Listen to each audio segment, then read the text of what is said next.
Hi, this is Dreena, bringing you another plant-powered recipe. This time, it's from my cookbook Vive le Vegan, which is my second cookbook. And that little girl there is the same girl doing the camera work today. Hi. And she is known as Tractor by her hockey team. So Tractor and I are bringing you banana oat bundles today.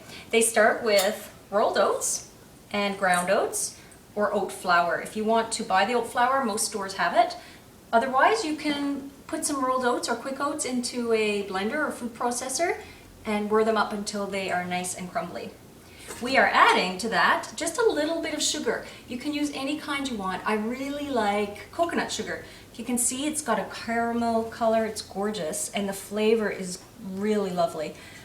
If you don't want to use coconut sugar, you can use sucanat or another unrefined sugar, and there's not that much in this recipe.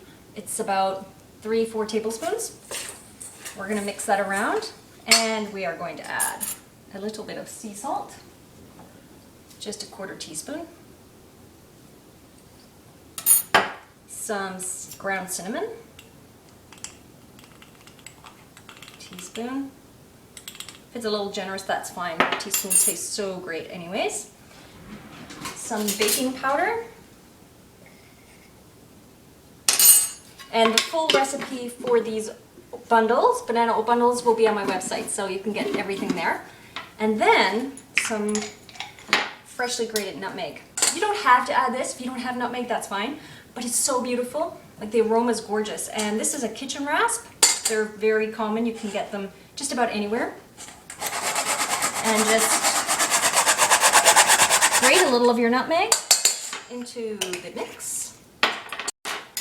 And then we're going to add the bananas. So this takes about roughly about 2 large bananas, and we use an immersion blender to whiz it up. You could also use a mini food processor.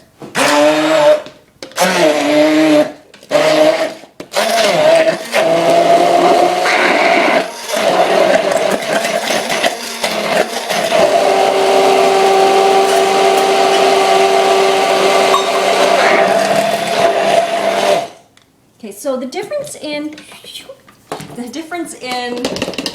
pureeing the bananas instead of mashing is that you get a really smooth mixture, and it's so much faster than mashing. So it's about a cup, and I usually find that 2 large bananas does the trick. There you go. It's about a cup, and you want the bananas nice and ripe like this. These are almost really overripe, and they give so much sweetness and flavor to the recipe. So keep your bananas for a little while, let them go overripe. And if you have too many that are overripe, of course you can slice them, put them in a Ziploc bag, make my cashew banana ice cream, or use them in smoothies. So we're going to mix that around, and this is so easy. The only other thing we're going to add, and it's pretty optional, is a little bit of oil. So you really could make this without the oil. I have made them without the oil. The oil adds a little bit more of a nice texture to the bundles, and it's really not that much. But if you're on like a strict oil-free diet, then go ahead and omit it. They'll still really taste really good. So we're mixing that around. And see how easy this is? You don't need a mixer, just a little bowl and a spoon, and you're ready to go. And then we're going to scoop them out. You can use a different size. You can use a spoon, or you can use a cookie scoop. I like to use a bigger one, but you can make them smaller too and just reduce the baking time. What about the chocolate chips? Oh, did I forget something? You forgot the chocolate chips. Oh, heavens. So I'm going to put these on super fast.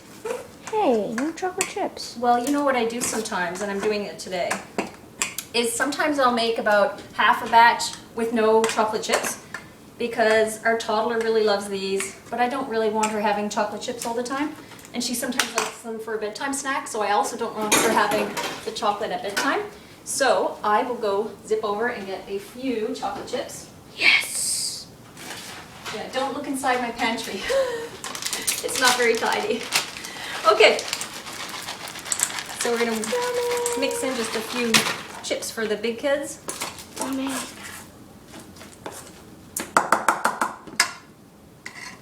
And I've actually made these pretty big today. I usually don't make them quite this big. I like Sort of, so I'm taking more than a scoop here. Bigger the better. And see, that is really a little bit big. And it looks a bit messy, but they'll be fine once they bake up. You have a little bit extra, just add it on. So really, I would Can I have the normally, bowl? when I make these, I would probably get, Can I have the bowl? yes, normally I would get about 12 to 14. So I've made them a little bigger today, and I will bake them a little bit longer. So I'm gonna give it about 13 to 14 minutes at 350. And then they're done. They will be delicious, they're healthy, and you've got some banana